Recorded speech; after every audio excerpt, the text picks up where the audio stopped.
జీవస్వరమే నాకాహారముగా బలమందుచునే సాగెదను. హల్లెలూయా ఆమేన్, హల్లెలూయా ఆమేన్, హల్లెలూయా. మీరు ఎవరైనా ఏమైనా తప్పులు చేసి ఉంటే చెప్తున్నా, మీరు ఆ రోజు మేబీ బైబిల్ చదవకపోయి ఉంటారు. ఆ రోజు మీరు బైబిల్ చదవకపోయి ఉంటారు, అందుకే మీరు తప్పు చేశారు, చేస్తున్నారు, చేస్తారు. ఎందుకంటే దేవుని కార్యం చేసే శక్తి మీకు ఉండదు, పాపము చేసే శక్తి ఉంటుంది.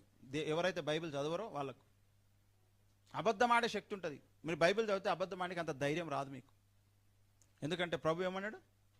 నా వాక్య బీజము మీలో ఉన్నందున మీరు పాపము చెయ్యరు, చెయ్యజాలరు. అసాధ్యము అన్నాడు.